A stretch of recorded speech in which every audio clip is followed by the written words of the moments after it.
Tentu kalau kita lihat dari sudut pengembang ini memang sudah dinanti-nantikan gitu ya. Jadi kalau kita berbicara sama teman-teman pengembang, sudah 3 tahun nggak ada kenaikan dan itu menjadi tantangan tersendiri bagi mereka gitu. Ketika harga bahan bangunan naik tapi harga yang dipatok tidak naik, tentu kan ini jadi challenge gitu. Makanya, kalau, tahun ini, sudah akan diputuskan untuk diberikan kenaikan, saya pikir itu suatu angin segar lah gitu buat pengembang. Dan terkait dengan selisih yang boleh dibilang nggak terlalu signifikan, ya sebenarnya pemerintah juga harus mempertimbangkan gitu bagaimana, keadaan di lapangan itu bahwa bahan bangunan, banyak yang naik. Sehingga kalau misalnya, hanya, berkutat dengan masalah selisih yang nggak seberapa, itu takutnya nanti yang menjadi menjadi,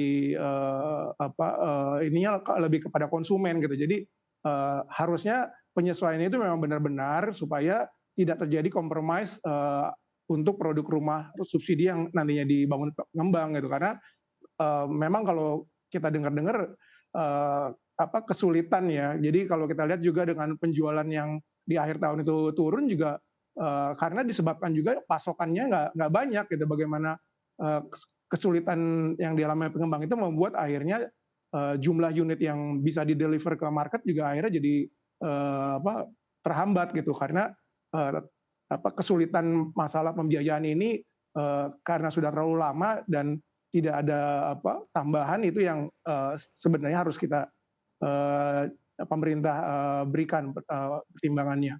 Iya, baik berarti, pemberian 5% hanya selisih 2% dari yang permintaan ini apakah cukup untuk meng-cover seluruh kebutuhan atau seperti apa Mas Anton melihatnya?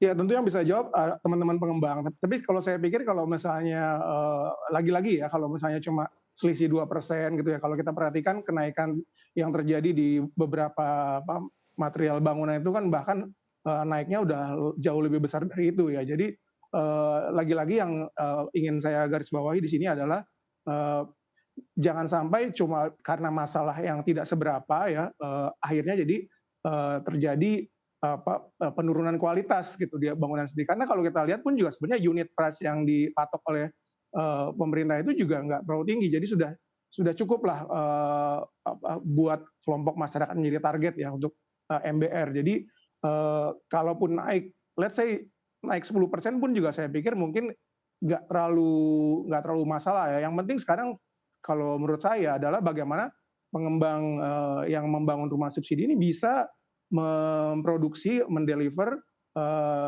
rumah sebanyak-banyaknya gitu. Karena kan kebutuhannya boleh dibilang banyak ya. Tapi yang, selalu menjadi hambatan adalah pertama yaitu, biaya yang terlalu tipis gitu ya, Iya, marginnya, dan juga harga tanah juga kan makin lama makin mahal. Jadi iya. makanya kalau misalnya, masalah ini terus berlarut-larut nanti, eee, ujung-ujungnya adalah supply-nya jadi terhambat, Mbak Syaf. Baik, Mas Anton, kalau tadi Mas Anton sempat menyebutkan bahwa penjualan di triwulan keempat 2022 sempat lesu, bahkan kami juga menerima datanya pelemahannya ini hampir 10%. Nah, bagaimana Mas Anton melihat tren perumahan di tahun ini, Mas? Kalau saya pikir sih, untuk perumahan ya, untuk hunian, kita lihat fundamental permintaannya, terus terang aja masih banyak, masih besar ya.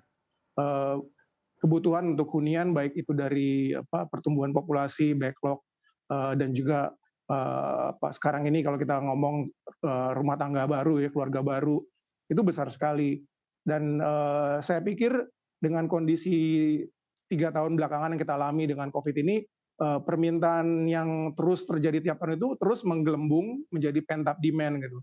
Nah, ini, sebenarnya suatu potensi gitu buat, pasar, properti hunian, bisa mengakomodir kebutuhan ini.